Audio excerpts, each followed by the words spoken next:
नमस्कार, आप the follow up देख रहे हैं। इस वक्त मैं जिस जगह पर खड़ा हूं वो राज्य के शिक्षा मंत्री जगन्नाथ महतो के आवास के बाहर की एक सड़क है और यहां पर मेरे साथ जो लोग खड़े हैं वो राज्य के सरकारी स्कूलों में कार्यरत पारा शिक्षक हैं। ये लोग कुछ अपनी नाराजगी समस्याएं लेकर शिक्षा मंत्री के पास मिलने के लिए आए थे। मुलाकात हो चुकी है। बाहर ये लोग खड़े थे तो हमने सोचा कि बातचीत की जाए और समझा जाए। शिक्षा मंत्री को ये नाराजगी है, वो सार्वजनिक मंचों से कई बार कह चुके हैं कि हमने मांगों पर विचार किया, हम बीमार हैं इसके बावजूद, लेकिन आप लोग आंदोलन का रास्ता छोड़ नहीं रहे हैं। देखिए, माननीय मंत्री जी आंदोलन की वजह से नाराज़ हैं। ये उनकी बहुत क्षणिक नाराज़गी है। आंदोलन के से उपजे हुए लीडर हैं और हम लोगों की लड़ाई उन्होंने लड़ी है। तो ये एक अभिभावक की छोटी सी नाराज़गी है, वो दूर हो जाएगी। हम लोगों ने कहा है कि अगर आपकी भावना आहत हुई है तो इसके लिए हम लोग खेद व्यक्त करते हैं। और चूँकि आपकी सरकार ने वेतनमान का वादा किया था, आपने वेतनमान का वादा किया था, वो वादा अभी अधूरा है। और अगर कुछ मिसअंडरस्टैंडिंग है, वो अधिकारियों के गलती का खामियाजा चूँकि पारा शिक्षक भुगत रहे हैं, तो उसका आक्रोश वो था। 3 महीने से मानदेय नहीं मिला है। आज हम लोगों ने माननीय मंत्री जी को इसके लिए आभार समर्पित किया है कि आपके प्रयास से 3 महीने का हमारा जो मानदेय है इधर जुलाई अगस्त सितंबर का, वो रिलीज़ होने का आज मार्ग प्रशस्त हो गया है। वो 1-2 दिनों में राज्य के सभी 62,000 पारा शिक्षकों को मिलेगा। उसके बाद जो हम लोग की चिर प्रतीक्षित जो मांग थी उसके संबंध में हम लोगों ने बात की कि पिछले साल जो आधिकारिक वार्ता थी उसमें ये तय हुआ था कि पीएफ जैसे मुद्दे, अनुकंपा जैसे मुद्दे और जो वेतनमान पारा शिक्षकों को दिया जाना है उस पर खुली बहस होगी। तमाम पहलुओं पर विचार हम लोग करेंगे। हम लोगों ने आश्वासन मिला, कोई बातचीत हो? आग्रह किया है, माननीय मंत्री जी ने कहा है कि पूजा के बाद वेतनमान की संभावना और अन्य जो चीज़ें छूट गई हैं वो उस पर बातचीत होगी। एक सवाल मैं आपसे लूंगा कि विभाग की तरफ से यह नाराजगी है कि पारा शिक्षकों का उदाहरण दूसरे विभागों को हम दे रहे हैं, ठीक है, कि उनकी मांगें की है, दूसरे विभाग के लोग ये दे रहे हैं, इसके बाद भी आप लोग पठन पाठन से दूर रह के आंदोलन कर रहे हैं और सीधे शब्दों में कहें तो आप लोग नेतागिरी कर रहे हैं। नहीं, ये नेतागिरी करना हम लोगों का शौक नहीं है। रहा बात है कि पठन पाठन से दूर, तो मैं आपके सामने भी माननीय मंत्री जी से आग्रह किया कि आप हम लोगों के विद्यालय में आके भ्रमण करें। ठीक है, इतनी बड़ी विद्यालय में कहीं इन्होंने दौरा किया होगा, कहीं पाया होगा, नहीं ऐसी कोई बात नहीं है। लेकिन हाँ, एक चीज़ ज़रूर लगता है कि जितना बड़ा आंदोलन करके हम लोगों ने इनके साथ समझौता किया और जिस तरह से मंत्री जी का बार बार बयान आपके माध्यम से भी आया था कि बिहार में हूबहू दूंगा, वेतनमान दूंगा, तो जो वेतनमान जनवरी माह में जिस पर बैठक होनी थी वो नहीं होने के कारण हम लोग मुलाकात करने आए। हाँ, आज ये बात हुआ कि इनमें नाराज़गी है कि हमारे आवास को क्यों घेरा गया। तो घेरा गया उसका एक कारण रहा, जो इन साथियों ने घेरा, उन लोगों के जो मांग पत्र उस पर माननीय मंत्री जी बात करें। लेकिन हम लोग और अगर आए तो एकीकृत मोर्चा की ओर से इसलिए आए थे कि जिन मुद्दे पर दिसंबर माह में वार्ता समाप्त हुई थी उस पर आगे कार्रवाई हो। और आज जो 3 माह का मानदेय भुगतान करने के लिए जो निर्देश विभाग को दिया गया है, इसके लिए हम लोगों ने माननीय मंत्री जी को धन्यवाद भी देने आया था। तो आप लोगों की जो भी शिकायतें हैं, तो एक तो वेतनमान की शिकायत है, इसके अलावा किन मुद्दों पर और बातचीत हुई, क्या मांगे हैं? नहीं नहीं, देखिए वर्तमान क्या है कि अभी हमारे राज्य में टेट पास करने का कोई परीक्षा देने का कोई बंधन नहीं दिया गया था। जो स्नातक प्रशिक्षित हैं वो दोनों परीक्षा में भाग ले सकते हैं। हम लोगों ने 1 to 5 और 6 to 8 दोनों का परीक्षा दिया। परिणाम यह हुआ कि हम 1 to 5 में चयनित थे लेकिन 6 to 8 पास कर गए। कुछ लोग 6 to 8 में चयनित थे, 1 to 5 पास कर गए। परिणाम जब ये मानदेय बढ़ोतरी हुई तो वह क्या हुआ कि विसंगति के नाम पर उनके मानदेय को रोक दिया गया। आज हम लोग बार बार आग्रह करते हैं कि अगर आपको हमारा पैसा नहीं देना था तो उस नियमावली में ही अंकित होना चाहिए था कि आपकी चयन 1 to 5 में हुई है तो अब आप 1 to 5 का ही परीक्षा दीजिए, या 6 to 8 में हुई है तो आप 6 to 8 का ही। लेकिन अगर दोनों में मेरे भाग लेने की बात थी और अगर हम किसी में पास हैं तो मेरा अधिकार बनता है कि उस योग्यता के आधार पर हमें मानदेय प्राप्त होना चाहिए, जो आज नहीं हो पा रहा है। यही कारण है कि पारा शिक्षकों में थोड़ा रोष है।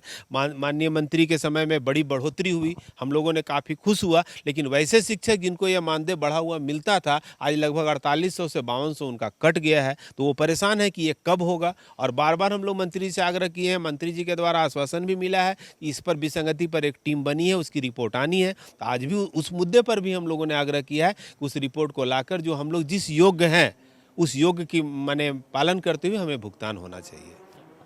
एक सवाल आपसे है ना, जो बातचीत हुई और उसमें भी बात समझ में आया कि जो सहायक आचार्य के पदों पर जो नियुक्ति होनी है, 50,000 नियुक्तियों की बात है, पहले चरण में 26,000 की बात है। कह रहे हैं कि जिन शिक्षकों का रोज का पाला पढ़ाई से और परीक्षा से पड़ता है, वो लोग परीक्षा से भाग क्यों रहे हैं? क्यों नहीं चाहते कि हम एक परीक्षा दें? देखिए, जो अभी सहायक आचार्य की नियुक्ति होगी है, उसमें हम लोगों की ओर से, सहायक अध्यापकों के ओर से है, जितने भी टेट पास साथी हैं उसको समायोजित कर दिया जाए। और हम लोग का अनुभव इतना दिनों से रहा है, जो हम लोग अगर 2013 में और 16 में भी टेट पास किए हैं तो हम लोग को कोई परीक्षा नहीं लेकर के सीधा समायोजन किया जाए। अभी एक बिंदु और माननीय मंत्री जी से हम लोगों ने कहा है, जो आकलन परीक्षा का भी फॉर्म निर्गत हुआ है जैक द्वारा। हम लोगों का जो 14 दिसंबर का वार्ता हुआ था, उसमें स्पष्ट रूप से कहा गया था जो 100 अंकों का परीक्षा होगा, 35 नंबर और 40 नंबर ला करके आप लोग पास करेंगे। जो परीक्षा बिहार में भी हुआ है, बिहार के तर्ज पर होगा। हम लोग माननीय अभी जैक जो फॉर्म निकाला है, फॉर्म में 200 नंबर का परीक्षा आयोजन किया जा रहा है। इस पर आपत्ति हम लोग माननीय मंत्री जी से दर्ज कराए हैं और हम लोगों का आकलन के बाद हम लोग को 10% मानदेय बढ़ोतरी नहीं, माननीय मंत्री जी ने कहा था कि आप लोग आकलन पास कीजिए, यही सरकार आपको वेतनमान देगी। हम लोग आज भी आग्रह किए हैं माननीय मंत्री जी, आकलन परीक्षा हम लोग को देंगे और वेतनमान दीजिए। एक चीज़ और इसमें है, जो अभी आप देखे होंगे, जो सर्टिफिकेट जांच जिसका हुआ है वही फॉर्म भर सकता है। 7 तारीख तक डेडलाइन दिया हुआ है फॉर्म भरने का। आज सर्टिफिकेट जांच हुआ ही नहीं है राज्य में। माननीय मंत्री जी से आग्रह किया गया है जो कोई भी सहायक अध्यापक जो प्रशिक्षित हैं उनको सभी लोगों को फॉर्म भरने की अनुमति प्रदान की जाए। सभी लोग फॉर्म भरें और परीक्षा होने के बाद जिनका सर्टिफिकेट में त्रुटि आता है, तब सर्टिफिकेट आप में त्रुटि आएगा तो उसको आप निकाल सकते हैं, रिजल्ट उसका रोक दीजिए। लेकिन अब फॉर्म परीक्षा सबको मौका मिले, परीक्षा में सर्टिफिकेट जांच के नाम पर परीक्षा से वंचित करना एकदम कहीं से न्यायोचित नहीं है। माननीय मंत्री जी ने आश्वासन दिया है, जो 7 तारीख तक जो परीक्षा का डेट है, मैं बात करूंगा विभाग में और सभी लोग परीक्षा कैसे दे, इस पर हम लोग अपना विभाग में करके सभी पदाधिकारी से बात करेंगे। झारखंड में शिक्षा विभाग और पारा शिक्षकों के बीच रूठना मनाना कब बंद होगा? कब शिक्षा जो है पटरी पर दौड़ेगी? अभी देखेंगे, राज्य में लगभग 63,000 पारा शिक्षक हैं और मीडिया के साथ साथ ये तमाम लोग जानते हैं कि झारखंड का शिक्षा व्यवस्था पारा शिक्षकों पर टिकी हुई है। जब पारा शिक्षक आंदोलन करते हैं, हड़ताल पे जाते हैं, तो आप देखे होंगे, अपने चैनल के माध्यम से भी लोगों को अवगत कराते हैं कि राज्य की पूरी शिक्षण व्यवस्था ठप हो जाती है। तो ये साबित करता है कि राज्य का शिक्षण व्यवस्था पारा शिक्षकों पर टिका हुआ है। लेकिन समय समय पर सरकार हम लोगों के साथ चलती आ रही है, ये बिल्कुल कटु सत्य है। आप देखेंगे कि राज्य में एक ही राज्य है, लेकिन यहाँ 2 नियम लागू हो रहे हैं। अभी आपके सामने हम लगभग 14,000 पारा शिक्षक टेट पास हैं। टेट पास हैं, ये वेतनमान के आंदोलन कर रहे हैं, लड़ाई कर रहे हैं, सरकार के साथ वार्ता कर रहे हैं, लेकिन इन्हें वेतनमान से रोका जा रहा है, इन्हें दिया नहीं जा रहा है। लेकिन दूसरी तरफ आप देखेंगे, जो अल्पसंख्यक शिक्षकों की जो बहाली हुई, वो टेट पास नहीं है, लेकिन उन्हें वेतनमान दिया जा रहा है, ग्रेड पे दिया जा रहा है, जो बिल्कुल एक राज्य में ये 2 नियम नहीं होना चाहिए। माननीय मंत्री जी से हमारी बात हुई थी कि महाधिवक्ता जिसे आप कहेंगे वो कानूनविद हैं, सरकार उनसे सलाह लेती है। अब देखेंगे, उनकी राय है कि जो टेट पास हैं, टेट पास को वेतनमान दिया जा सकता है, कोई कानूनी अड़चनें नहीं होगी। उन्होंने हिमाचल प्रदेश और उत्तर प्रदेश का भी जो हवाला देते हुए उनके हम लोगों ने दिया है माननीय मंत्री जी को, उनकी जो प्रति है मंत्री जी को दिए हैं। तो इस तरीके से आप देखेंगे कि टेट पास को सीधा सीधा वेतनमान दिया जा सकता है, कोई आपत्ति नहीं है। दूसरी तरफ आप ये भी देखेंगे कि 2012-13 में जो नियमावली बनी, शिक्षक नियुक्ति नियमावली, उस नियमावली में भी आप देखेंगे जो टेट पास अभ्यर्थी हों उन्हें सीधे वेतनमान दिया गया है, 4200-4600 का ग्रेड पे दिया गया, सीधी नियुक्ति हुई। हम वही डिमांड कर रहे हैं माननीय मंत्री जी से और झारखंड की सरकार से भी, लेकिन हमें नहीं दिया जा रहा है। तो ये मजबूरी में लोग आंदोलन करने के लिए विवश हो रहे हैं। ये शौक नहीं है आंदोलन करना। हम शिक्षक हैं, हमारा कार्य है बच्चों को पढ़ाना, हम बच्चों को पढ़ा रहे हैं और ये बिल्कुल आपके मीडिया के जरिए लोग ये देख भी रहे हैं कि हम जो है ना बच्चों को पठन का कार्य कर रहे हैं। दूसरी तरफ आप देखेंगे कि अभी जो माननीय सरकार, जो हमारे माननीय मुख्यमंत्री हैं, शिक्षा मंत्री हैं, 14 दिसंबर 2021 को बातचीत हुई थी कि राज्य के जितने भी पारा शिक्षक जो टेट पास हैं उन्हें जनवरी माह में बैठ करके वेतनमान दिया जाएगा। लेकिन देखेंगे 2 कदम भी सरकार नहीं चल पाई वेतनमान के मुद्दे पे, तो लोगों में आक्रोश स्वाभाविक है। एक तरफ देखेंगे कि वो 100 नंबर का आकलन परीक्षा जो होता है वो 100 नंबर का जो है ना लेने की बात हुई थी, और अभी वो नियम बना रहे हैं, ये कुल मिला करके कह रहे हैं कि ये 250 का जो है ना परीक्षा होगी, जो बिल्कुल ये कहा जाए कि पदाधिकारियों का ये लाल फीताशाही फिर से झारखंड में हावी हो रही है, और ये ब्यूरोक्रेसी जिसे आप कहते हैं वो बिल्कुल सर पे चढ़ करके बोल रही है, और हमारी सरकार उस पर जो हमको लगता है उसे हावी नहीं हो पा रही है, जिसका परिणाम है कि फिर से राज्य के जो है शिक्षकों पर ये आक्रोश देखने को मिल रहा है। इसलिए आज हम लोग माननीय मंत्री से अनुरोध भी कर रहे थे कि अफसर की वजह से ये जो है मिस अंडरस्टैंडिंग जो भी हो रही है, गलतियां जो भी हो रही है, ये आपके अफसर की वजह से हो रही है। अब देखेंगे कि 3 माह से हम लोग का मानदेय रोक दिया गया है। ये दुर्गा पूजा के अवसर पर हम लोग जो है रिक्वेस्ट करने के लिए आए थे कि जैसे भी हम लोग का मानदेय का भुगतान किया जाए, लेकिन इसके बावजूद भी देखेंगे कि अधिकारियों की गलती की वजह से ये 3 माह का भुगतान हम लोग को रोका गया था। तो अब इससे साबित हो रहा है कि कहीं ना कहीं अफसर साहब फिर से झारखंड में जो हावी हो रहे हैं।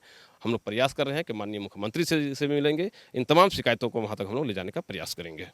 तो शिक्षा मंत्री से इन पारा शिक्षकों की बातचीत हुई है और जो मुख्य मांग है वो वेतनमान की मांग है। कहना है कि सरकार 2 कदम भी आगे नहीं बढ़ पाई है। सरकार कह रही कि धीरे धीरे प्रक्रिया आगे बढ़ेगी। दूसरी बात है आकलन परीक्षा की जो मानदेय वृद्धि को लेकर होना था, वो आकलन परीक्षा के लिए 7 अक्टूबर तक का डेट तय किया गया है, लेकिन उसमें एक शर्त है कि जिनका सर्टिफिकेट वेरिफिकेशन हो गया है वो डाटा अपलोड करेंगे तभी वो फॉर्म भर पाएंगे। तो ऐसे में अभी हजारों की संख्या में ऐसे शिक्षक हैं जिनके डॉक्यूमेंट का वेरिफिकेशन नहीं हुआ है। तीसरी बात ये थी कि शिक्षा की गुणवत्ता सुधारने के लिए जब आरोप लगते हैं कि सरकारी स्कूलों की स्थिति बदतर है, तो उसमें 2 शिकायतें शिक्षकों की है। एक तो शिक्षकों की संख्या स्कूलों में कम है, और दूसरी जो बड़ी समस्या है वो कि शिक्षक गैर शैक्षणिक कार्यों में ज़्यादा व्यस्त रहते हैं बनिस्पत कि वो बच्चों को पढ़ा सकें।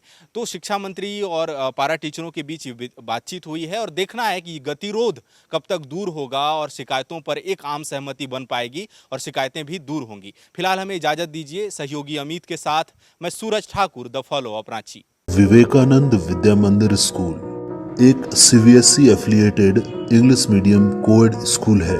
हम शिक्षा के साथ संस्कार देते हैं। TheFollowUp.in. Like, share, and subscribe. www.thefollowup.in